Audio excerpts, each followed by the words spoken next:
So about 20 years ago, at a Peace March, I might add, I met a young man who had recently become professor of literature at a local college. And I don't know how the conversation got around to be about poetry, but much to my chagrin, he maligned Emily Dickinson's poetic genius. I was an English major. It's sing-songy, he said, as if that lowered her status, not only for him, but for everybody else. So I'm thinking, well, for me anyway, without any kind of rhyme, for me, a lot of modern poetry is just prose written in a sing-songy voice that somehow renders it poetic, but that's just me. Other people have their opinion. So I guess poetry, like a lot of art, is just taste. Then we don't want to value it or assess it. So we'll just leave it right there. So whatever you might think of Emily Dickinson, here is one of her poems that personifies something that we all need as we face November 5th and its aftermath. Hope is a thing with feathers. It perches in the soul and sings the tune without the words and never stops at all. And so, my friends, hope is a cardinal virtue, as you know, along with faith and love. And if you line all three of them up together, they all sort of run together, and it's hard to parse one out of the mix, but I'm going to try to do that today. So often, hope is expressed as prayer, and prayer is expressed as hope. And hope is the song, I don't know about you, that I sing all through the day and into the night. And it varies, of course, according to everybody. I hope I get that job. I hope my baby is okay.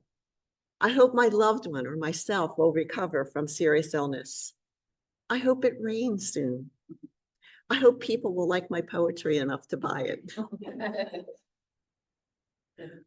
Hope helps us to survive during times of trouble when we really should not necessarily just let things be. It is a torch that we must carry because it lights our way through through the dark that all of us sometimes travel on our journeys. And throughout the ages, people like Emily Dickinson and many other holy ones shimmered as light posts in the encompassing gloom to comfort us. And their advice is always timely, even if you deliver it in a sing-songy voice. Do not let your hearts be troubled. All will be well. I am with you. God is love. If the only prayer you say is thank you, it is enough. Let it be sometimes. Imagine. Do not fear. All we are saying is give peace a chance. And we remember those light-filled souls today. So hope, along with wisdom, was the theme of our RCWP retreat last week. And the choice was timely, because I don't know about you, but despite everything that I'm telling you today, my heart is troubled, and I'm not sure all things are going to be well. I am really afraid of what could happen on and after November 5th. And so are many others. Our cousin's daughter, who is married to a trans woman and has a minor child, has applied for visas for the family to leave the country. I'm worried about the futures of my 4 granddaughters.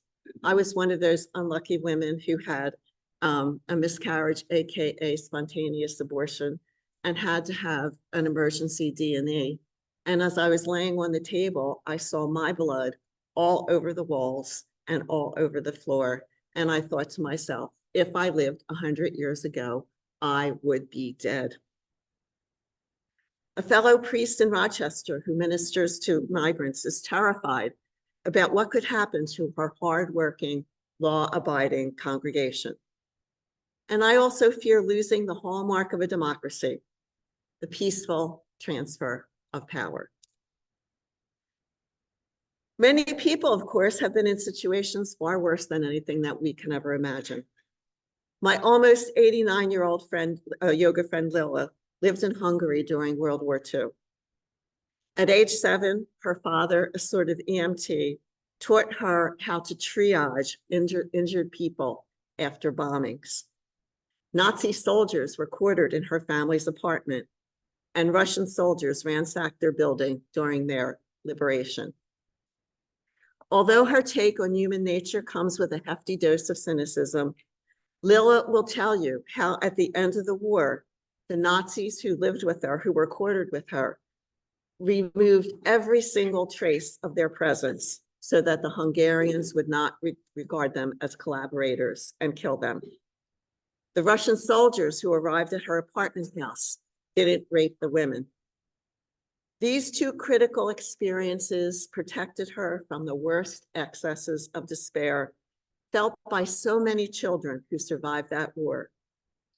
Dickinson's Little Bird of Hope never, ever stopped singing in her soul, which is why she is the indomitable woman who takes yoga with me twice a week and could stand here and lift her leg up over her shoulder without batting an eyelash. My friend Mary Taney and her husband, Carl Yusevich, who worship with us on our feast day, were missionaries in the Sudan back in the 80s when, again, warring tribes were overrunning that poor country. She had a toddler and she was pregnant. At a prayer service, praying for an end to the violence, everybody prayed for personal safety, except for one Sudanese pastor who humbly prayed that whatever happened, he hoped that he would remain true to the gospel. As Elie Wiesel said, hope is like peace. It is a gift only we can give to one another. My husband's cousin Larry was a year away from being ordained an Augustinian priest back in the early 60s, when his superior suggested that he might just not be cut out for the job. So Larry took that disappointment, like he took everything else that happened to him in his life, under advisement. By the end of his life at age 76, he told me that he never, ever worried about what would ever happen to him. Because whatever happened, he knew without a shadow of a doubt that he would be okay, although he had no idea what that okay would look like. What Larry practiced was the cardinal virtue of hope, described so beautifully by Brene Brown. Hope is brokenhearted on its way to being wholehearted. And so, my friends, as we look towards Tuesday, the good news, because there's always good news, is that we are in charge of our own hearts. And we must look to the future, whatever that future brings, with our whole hearts and not mean little jagged pieces of them. And with our whole hearts, we must promise, like the holy souls that we honor today, never to capitulate to injustice or to fear. For it is hope that will continue to shine in a darkness that will never, ever overcome it. It is hope that will carry us towards a future that we can only dream about. It is hope that will clear a way for us when there seems to be none. It is hope that will bind up our wounds. And it is hope that will refuse to erase the law of love from our patched and mended hearts. And so, my friends, let us give ourselves over to hope.